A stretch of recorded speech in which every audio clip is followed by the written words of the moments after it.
বাসভবনে, এই বাসভবনে তিনি অফিসের কার্যক্রম সেরে তিনি এই বাসভবনে আসার জন্য আসলে গাড়িতে করে আসার চেষ্টা করছিলেন, কিন্তু প্রশাসন ভবনের সামনেই এই অনশনকারী শিক্ষার্থীরা তাদের গাড়ি আটকে দেয় এবং প্রায় আধা ঘন্টা মতো সেখানে গাড়ি আটকে ছিল। এরপর তিনি গাড়ি নিয়ে ঢুকতে না পারে তিনি নিজেই সেখান থেকে পায়ে হেঁটে এই বাসভবনের কাছে আসেন এবং সেখানে তিনি বাসভবনে প্রবেশের চেষ্টা করেন, কিন্তু শিক্ষার্থীরা তারা পিছু পিছু আসে এবং নানা ধরনের স্লোগান দিতে দিতে এখানে আসার পরে উপাচার্য যখন তিনি বাসভবনে ঢোকার প্রবেশের চেষ্টা করেন তার আগে শিক্ষার্থীরা এই প্রধান ফটক দখলে নেয় এবং তারা প্রধান ফটকে অবস্থান নিয়েছেন এবং বিশেষ করে এই কারণে তিনি প্রবেশ করতে পারেনি এবং তিনি এখন ঠিক এই জায়গাটি অর্থাৎ প্রধান ফটকের পাশে ঠিক একটি জায়গায় এখনো তিনি ঠাঁই দাঁড়িয়ে আছেন এবং শিক্ষার্থী আন্দোলনরত শিক্ষার্থী যারা আছে তাদের সাথে কথা বলছিলেন বিশ্ববিদ্যালয়ের প্রক্টর। তিনি বোঝানোর চেষ্টা করছিলেন যে এই পরিস্থিতি কিভাবে সমাধান করা যায় সেই চেষ্টা তিনি করছিলেন বিশ্ববিদ্যালয়ের প্রক্টর অধ্যাপক মাহবুবুর রহমান, কিন্তু তিনিও আসলে ফিরে গেছেন। তিনিও চেষ্টা করে ব্যর্থ হয়েছেন শিক্ষার্থীদের সরাতে। ফলে এখানে উপ উপাচার্য আছেন অধ্যাপক মাইনুদ্দিন। আমরা একটু কথা বলতে চাই তার সাথে যে আসলে এই পরিস্থিতি কেন তৈরি হলো এবং এর সমাধানটা কোন পথে? না, এটা তো এমনিতে তৈরি হয় না। এখানে ভর্তি প্রক্রিয়া শুরু থেকেই ছাত্রদের ছিল যে কোনো প্রকারে কোটা না থাকে, আমরা কোটা বাদ দিয়েছি এবং একটা কন্ডিশনাল প্রাতিষ্ঠানিক সুবিধা অফার করেছে। এই জন্য যে বিশ্ববিদ্যালয়ের শিক্ষক কর্মকর্তা কর্মচারীরা 21 তারিখ থেকে একটা কমপ্লিট শাটডাউন ঘোষণা করে ফেলেছিল। এখন প্রশাসনের থেকে তো একেবারে রিজিড অবস্থায় প্রশাসন চালানো যায় না। এখন যদি আমরা রাষ্ট্র নির্বাচন 25 তারিখে চিন্তা করি, তাহলে 25 তারিখে রাষ্ট্র নির্বাচনকে সচল করার জন্য হলেও এই একটা সমঝোতার মাধ্যমে প্রশাসন চালানো ছাড়া আর কোনো উপায় নেই। আমার যদি রাষ্ট্র নির্বাচনও করতে হয় তাহলে 300+ শিক্ষকের সহযোগিতা দরকার, 1000 শিক্ষক কর্মকর্তা কর্মচারী সহযোগিতা দরকার। তাহলে তারা যদি শাটডাউনই করে দেয় তাহলে তো আর সম্ভব হলো না অনেক কিছুই আর কি। এই জন্য এটা অন্যান্য ইউনিভার্সিটিও এই মডেল অ্যাপ্লাই করেছে যে পোষ্য কোটা বাতিল করে কন্ডিশনাল প্রাতিষ্ঠানিক সুবিধা অফার। সেটাই হয়েছে আর কি, অনেকগুলা শক্ত কন্ডিশন দিয়ে কিছু অফার করা হয়েছে। আপনি যেভাবে বললেন যে আলাপ আলোচনা আমরা আপনি যেভাবে বাইনারি টানলেন, আপনি কি আসলে এইভাবেই করতে চাচ্ছেন যে হয় পোষ্য কোটা রাখতে হবে শিক্ষার্থী? সেটা না। আমরা প্রশাসন চালাতে হলে আলাপ আলোচনা, আমাদের প্রশাসনের সব সময় নীতিমালা হচ্ছে যে আলাপ আলোচনা। আমরা ছাত্রদের সাথে কথা বলেছি, সবার সাথেই মত বিনিময় করে তাদের ভিতরেও অনেকে আলাপ আলোচনার মাধ্যমে সব সমাধান করার জন্যই পরামর্শ এসেছে। আমি কোন এক পয়েন্টে এক পক্ষকে একেবারেই বঞ্চিত করে আরেক পক্ষকে সকল সুবিধা দিয়ে তো প্রশাসন চালানো যায় না। প্রশাসন চালাতে হলে একটা মধ্যম পন্থা অবলম্বন করতে হয়। তা আমাদের এখনো প্রশাসনের হচ্ছে যে মধ্যম পন্থা, সকলের সাথে আলাপ আলোচনা করে চালানো আর কি। এখন ছাত্রদের ধন্যবাদ। এখন উপাচার্য বলছিলেন যে আসলে দুপক্ষকে নিয়েই আসলে একটি সমঝোতা বা আলাপ আলোচনার কথা বলছেন, মূলত সেইভাবে তারা এই সংকট সমাধান করতে চান। একটু জানিয়ে রাখি যে রাষ্ট্র নির্বাচনের ঠিক আগ মুহূর্তে গত বৃহস্পতিবার বিশ্ববিদ্যালয় কর্তৃপক্ষ শিক্ষক কর্মকর্তা কর্মচারীদের ভর্তিতে যে কোটা পুনর্বহাল করেছে। এর ফলে প্রতি বছর প্রতি সেশনে অন্তত 60 জনের উপরে বা 62 জন মতো শিক্ষার্থী তারা ভর্তির সুযোগ পাবেন। তারা বলছেন যে যেই কোটা বিরোধী আন্দোলন এবং যে জুলাইয়ের উপর শহীদদের রক্তের উপর দাঁড়িয়ে এই বাংলাদেশ এই মুহূর্তে কোনো ধরনের কোটা প্রাতিষ্ঠানিক সুযোগ সুবিধার নামে কোনো ধরনের কোটা কোনোভাবেই এটা মানবেন না শিক্ষার্থীরা। এই দাবিতে আসলে গতকালকে বিকেল থেকে তারা অনশনে বসেছিলেন, অনশনে বিশ্ববিদ্যালয়ের প্রশাসন ভবনের সামনে। সেখান থেকে বিকেল 3টার দিকে উপাচার্য মাইনুদ্দিন তিনি গাড়িতে করে বেরিয়ে আসার চেষ্টা করছেন। অনশনকারী শিক্ষার্থীরা সেই গাড়িটিতে আটকে রাখেন এবং নানা স্লোগান দেন। এরপরে উপাচার্য তিনি গাড়ি থেকে নেমে পায়ে হেঁটে প্যারিস রোড দিয়ে পায়ে হেঁটে তার বাসভবনে প্রবেশের চেষ্টা করেন। সেখানেও শিক্ষার্থীরা তার পিছু পিছু আসে এবং সেখানে বাধা দেয়। ফলে এখন এই মুহূর্তে আসলে শিক্ষার্থীরা তাদের প্রধান ফটক ঘিরে এখনো আছে এবং তারা একটি কথাই আসলে বারবার বলছে যে কোনোভাবেই এই কোটা পুনর্বহালের সিদ্ধান্ত পুনরায় বাতিল না করা পর্যন্ত তারা কোনোভাবেই এইটার পথ ছাড়বেন না বা অনশন ভাঙবেন না। আমরা এখন দেখছি উপাচার্য মাইনুদ্দিন আসলে বিকল্প পথে হয়তো বাসার দিকে যাওয়ার চেষ্টা করছেন। তার পিছু নিয়েছে বেশ কিছু শিক্ষার্থী তাকে আটকানোর জন্য বা তার পথ রোধ করার জন্য কিছু শিক্ষার্থী যাচ্ছে এবং দৌড়াচ্ছেন। আমরা দেখছি যে আসলে সেই দিকে এগোচ্ছেন শিক্ষার্থীরা।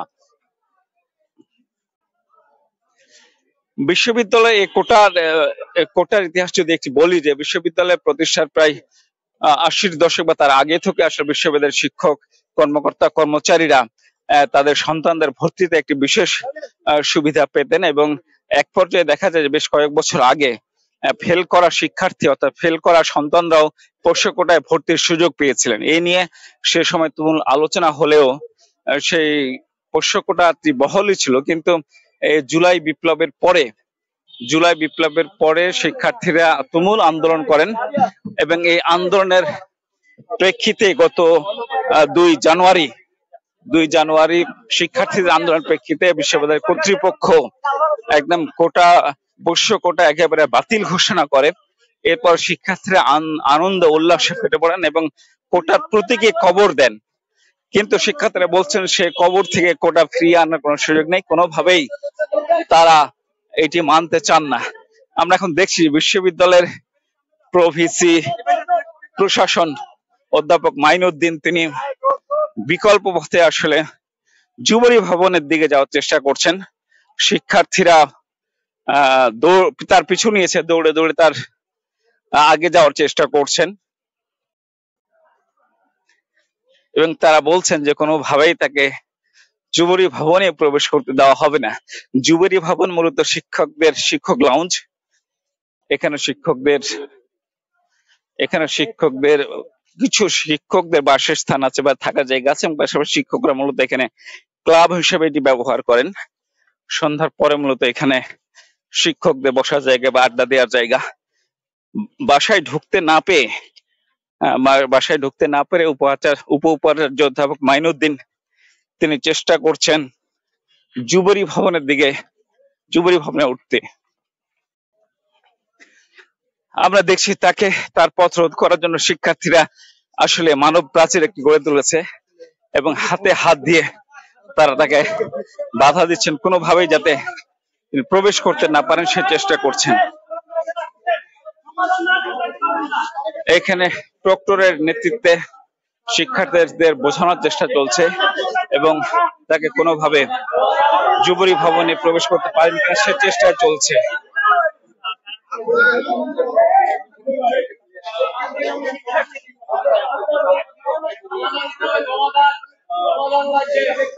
শিক্ষার্থীরা তারা বলছেন যে কোন ধরনের আপোষ নয়, বরং এই কোটা পদ্ধতি পুনর্বহাল যে সিদ্ধান্ত, সেই সিদ্ধান্ত একেবারে বাতিল ঘোষণা না দেয়া পর্যন্ত তারা অনশনও ভাঙবেন না, এবং কর্মকর্তা কর্মচারী বিশেষ করে উপ উপাচার্য তাকে আসলে কোনো ভবনই প্রবেশ করতে দেয়া হবে না। এখানে বলে রাখি, বিশেষ করে জুলাই সমন্বয়ক সালাউদ্দিন আম্মারের নেতৃত্বে যে পোষ্য কোটা বিরোধী আন্দোলন হয়েছিল গত জানুয়ারি মাসে, সেই আন্দোলনের প্রেক্ষিতে বিশ্ববিদ্যালয় কর্তৃপক্ষ কোটা পদ্ধতি বাতিল করেছিল। সেই সালাউদ্দিন আম্মারই আবার তার নেতৃত্বেই এই আন্দোলনটি চলছে মূলত।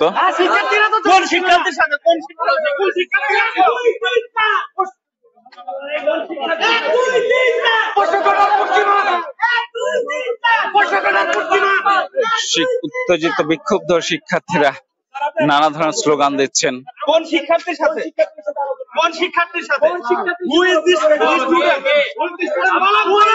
এখন বিশ্ববিদ্যালয়ের প্রক্টর অধ্যাপক মাহবুবুর রহমানের সাথে আন্দোলনকারী অনশনকারী শিক্ষার্থীদের বাক বিতরণটা চলছে। বিশ্ববিদ্যালয়ের প্রক্টর প্রভিসি অধ্যাপক মাইনুদ্দিন এবং অন্যরা আসলে ঢোকার চেষ্টা করছিলেন, প্রবেশের চেষ্টা করছেন যুবলী ভবনে। হ্যাঁ, আমরা একটু কথা বলতে চাই, আমরা একটু কথা বলতে চাই।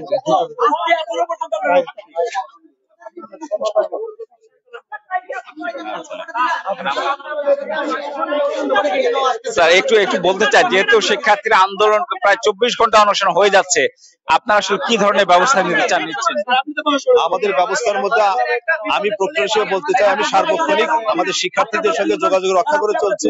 যারা অসুস্থ হয়ে যাচ্ছে তাদেরকে আমরা চেষ্টা করেছি, বোঝানোর চেষ্টা করেছি, বিভিন্ন গ্রুপ থেকে রিকোয়েস্ট করেছি তো তাদেরকে বোঝানো যে আসলে এটা আসলে প্রশ্নটা নয়, এটা হচ্ছে একটা প্রাতিষ্ঠানিক সুবিধার, একটা বিশ্ববিদ্যালয় অ্যাডমিনিস্ট্রেশন চালানোর জন্য যেমন শিক্ষার্থীদের কথা শুনতে হয় এবং ঠিক তেমনই শিক্ষক কর্মকর্তা কর্মচারীদের কথা শুনতে। এরই প্রেক্ষিতে এই শর্ত সাপেক্ষে প্রাতিষ্ঠানিক সুবিধা বলে এই নিয়মটা চালু করেছে। সেটার প্রেক্ষিতে শিক্ষার্থীরা ক্ষুব্ধ হয়েছে। হ্যাঁ, শিক্ষার্থীরা ক্ষুব্ধ হতে পারে, খুবই স্বাভাবিক। আবার আলোচনা হবে, প্রয়োজন হলে আবার সারা কথা বলতে পারে। কিন্তু আমার রিকোয়েস্ট যে তাদের সঙ্গে এইভাবে তাদেরকে করার চেষ্টা করছি। ধন্যবাদ। বিশ্ববিদ্যালয়ের প্রক্টর বলছিলেন যে আসলে কিছু শর্তের সাপেক্ষে এই পোষ্য কোটাটি পুনর্বহাল করা হয়েছে। এর আগে উপ উপাচার্য বলছিলেন যে প্রশাসন চালাতে হলে আসলে উভয় পক্ষকে সন্তুষ্ট রেখেই তাদের চলতে হচ্ছে। এই কারণে মূলত তাদের দাবি দাওয়াটি মেনেছেন, কারণ রাকসু নির্বাচনের আগে 21শে সেপ্টেম্বর থেকে শিক্ষক এবং কর্মকর্তা কর্মচারীরা কোটা পদ্ধতি পুনর্বহাল করা না হলে অনির্দিষ্টকালের জন্য কর্মবিরতির ঘোষণা দিয়েছিলেন। ঠিক সেই মুহূর্তে রাকসু নির্বাচন আগ মুহূর্তে কর্মবিরতি করলে রাকসু নির্বাচন ব্যাহত হতে পারে, সেই বিবেচনাটি নিয়েছেন বলে বলছেন উপ উপাচার্য। একটু আগে তিনি এই কথা বলছিলেন।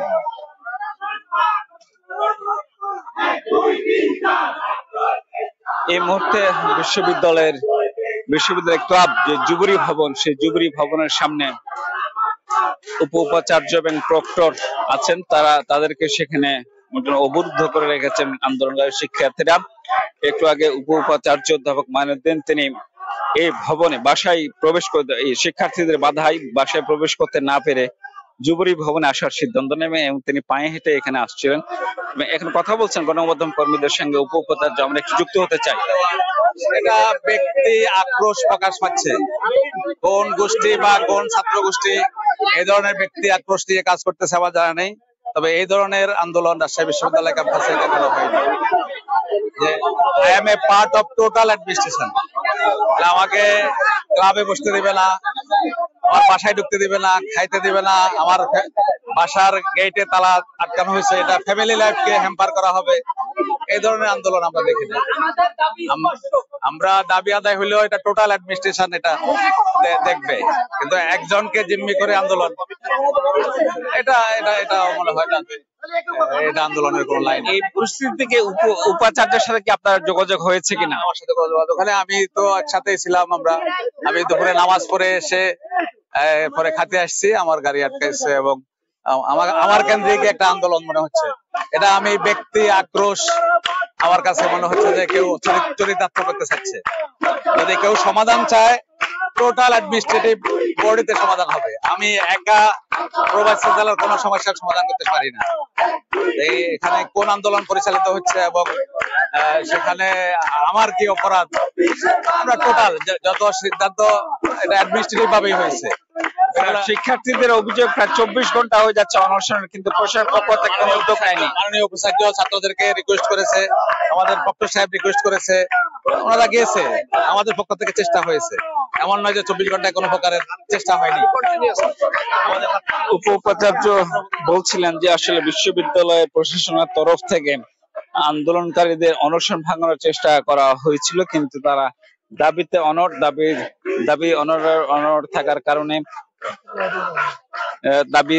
থাকার কারণে আসলে অনশনটি তারা ভঙ্গ করানো যায়নি, এটি বিশ্ববিদ্যালয় প্রশাসনের পক্ষ থেকে বলা হচ্ছে। এবং আন্দোলনকারীরা বরাবরই বলে আসছেন তাদের দাবি একটাই, যে কোটা, যে পোষ্য কোটা বিশ্ববিদ্যালয়ে গত 2 জানুয়ারি বাতিল ঘোষণা করা হচ্ছে, সেই কোটা সেখানে কোনোভাবেই আর ফেরানোর সুযোগ নেই।